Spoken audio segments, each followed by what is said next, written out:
प्रतिबंधित संगठन पीएफआई देश विरोधी गतिविधियों और युवाओं को गुमराह कर उत्पात मचाने वाले संगठनों की अब खैर नहीं।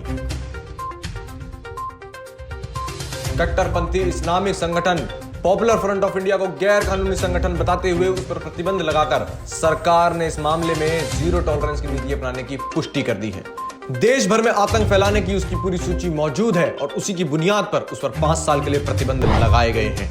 संगठन बनाकर देश के साथ गद्दारी करने वाले इस संगठन को प्रतिबंधित कर सरकार ने इसकी कमर तोड़ दी है।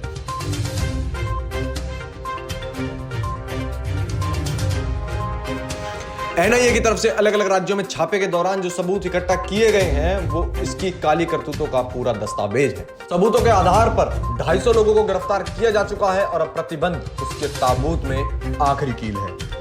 उसके गुनाहों की एक पूरी सूची तैयार की गई है। इसके तहत उसका संबंध जमात उल मुजाहिदीन बांग्लादेश से बताया गया है। Students Islamic movement of India यानी सिमी के सदस्यों के इसके संस्थापक सदस्यों का होने की पुष्टि हुई है। आपको याद होगा कि इस संगठन को पहले ही प्रतिबंधित किया जा चुका है। Islamic state of Iraq and Syria यानी आईएसआईएस के साथ अंतरराष्ट्रीय संपर्क का भी खुलासा किया गया है। बाहरी स्रोतों से धन हासिल करते हुए आंतरिक सुरक्षा को आघात पहुंचाने के काम में जुटे होने की पीएफआई के कई कारनामों की पुष्टि हुई है। पीआईएफ पर शक की शुरुआत 2017 में हुई। हालिया केस में इस्लाम में धर्मांतरण के मामले में उसे कटघरे में खड़ा किया गया। श्रीलंका में ईस्टर बम धमाके। एनआईए ने मई 2019 में पीएफआई के कई कार्यालयों पर छापेमारी की। धमाकों के मास्टरमाइंड के लिंक पीएफआई से जुड़े इस बम धमाके में 250 से ज्यादा लोगों की जान गई। 2019 में मंगलुरु हिंसा। सीएए एनआरसी प्रदर्शनों के दौरान पीएफआई और एसडीपीआई के सदस्यों ने हिंसा भड़काई जिसमें 2 लोगों की मौत हो गई।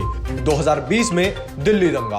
पीएफआई ने दंगाइयों को आर्थिक और लॉजिस्टिक की मदद पहुंचाई। उमर खालिद लगातार पीएफआई सदस्यों के टच में रहा। 2020 हाथरस दुष्कर्म मामला।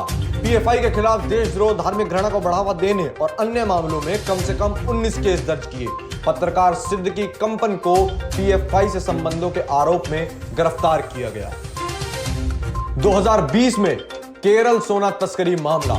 एनआईए अधिकारियों ने जुलाई 2020 में पीएफआई और सोने की तस्करी रैकेट के बीच संबंधों की जांच की। एनआईए सूत्रों ने कहा कि सोने का इस्तेमाल पीएफआई द्वारा राष्ट्र विरोधी आतंकवादी गतिविधियों की फंडिंग के लिए किया जा सकता है। आतंक का माहौल कायम करने और अशांति पैदा करने के मामले में इसका रिकॉर्ड रहा है। इसमें केरल के संजीत से लेकर कर्नाटक के प्रवीण नेतारू तक की हत्या में शामिल होने और दूसरे आपराधिक मामलों के साथ ही जघन्य हत्याओं में इसका हाथ रहा है। देश के लिए एक बड़ा खतरा बन चुका यह संगठन आगे किसी भी तरह से अपने नापाक इरादों में कामयाब ना हो सके, इसी के मद्देनजर सरकार ने सख्त कदम उठाते हुए इस संगठन के दफ्तरों पर ताला लगाने का फैसला किया है। इसका संदेश साफ है कि आतंकवाद और देश विरोधी गतिविधियों में शामिल व्यक्ति या संगठन को सरकार किसी भी सूरत में बर्दाश्त करने वाली नहीं है। नमस्कार, मैं हूं दिव्या सेठ शाह। मैं शरद जी और उनके पूरे परिवार को निष्पक्ष प्रतिदिन और एनटीवी डिजिटल प्लेटफॉर्म की शुरुआत करने के लिए बहुत बहुत बधाई देना चाहती हूँ और ये उम्मीद करती हूँ कि आप सब मेरे साथ उनके इस मिशन को सफल बनाने में उनका सहयोग देंगे, समर्थन देंगे। धन्यवाद।